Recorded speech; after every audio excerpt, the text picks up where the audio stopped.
welcome to the 5-minute meetup. This is a 5-minute video I do on Fridays as opposed to my longer form videos on Tuesdays. And today I'm starting a new series. It's called the Debut Diaries, and this is just a series of different videos. Some will be 5 minutes, some will be longer, of all different sort of formats, just about my experiences being a debut author. My book, currently untitled, comes out in 2021, so it's all about those experiences so that you can kind of get an inside look into being a debut author. And so today I'm going to talk about 3 things that I learned in the year 2019 about being a debut author. So I did announce my book deal in 2019, and so I've kind of got that beginning aspect of being a debut author. And so I was going to talk about some of those things I learned. So the first thing that I learned is that there's no standard experience.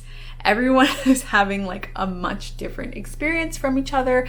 I think when you get to that next stage in publishing where you're like part of the big publishing machine, it feels like suddenly maybe things will be like more like specific and like on schedule, like this is what happens first, this is what happens next, this is what happens after, and that's not the case at all.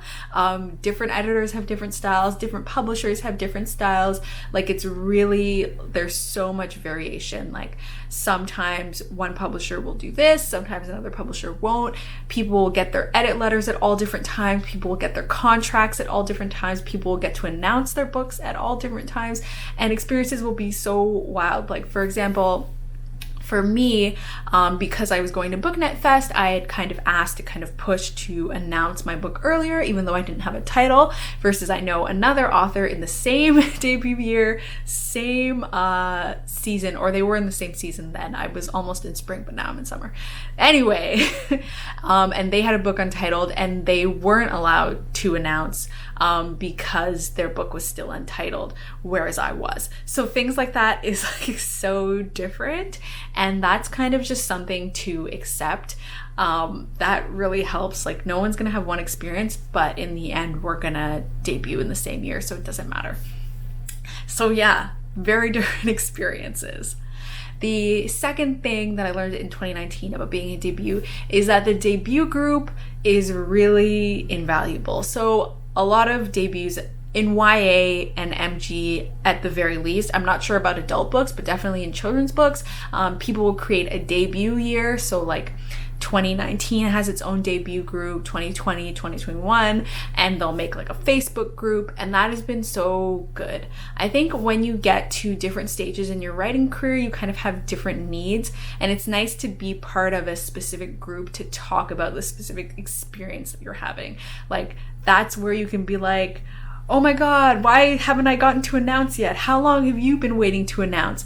Things that like you might want to vent about or get help about from those people that you can't necessarily do in a more general group. Like you can't really go on Twitter and gripe about how panicked you are that you haven't gotten to announce your book deal yet, because everybody that's in the querying trenches will come and they'll be like, I hate you, why are you complaining?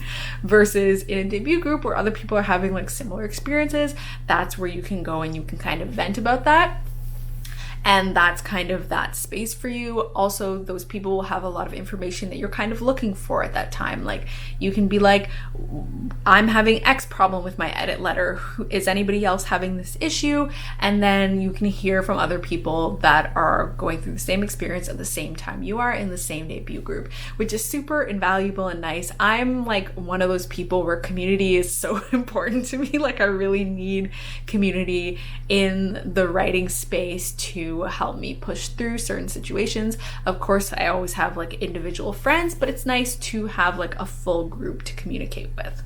The last thing that I learned in 2019 about being a debut author is that after you sell your book, that's when it's a great time to touch base with your agent about your career and like your plans for the future and what you want to do next.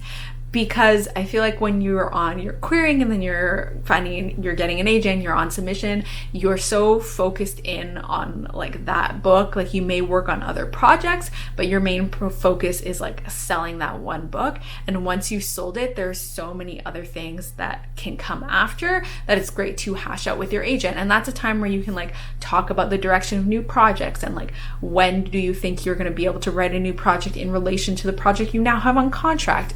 You can also ask questions about your debut going forward that maybe you didn't ask before because you were so focused on just trying to sell the damn book that you didn't ask about all this other stuff. And that's a great space to do that as well. So to me, that was like also a really important thing to learn, was like when I touched base with my agent about all the career stuff, etc., it was such a great conversation and it was so helpful to me in kind of figuring out what I wanted to do next. And that was definitely something I learned that was super valuable to me. So that's it about the 3 things I learned in 2019 about being a debut author. I'm going to be doing one for 2020 and 2021 as well, as at the end of the year is kind of like a full wrap-up sort of thing. And I'm excited to see what else I can learn. The closer I get, the more things I'm sure I'm going to learn.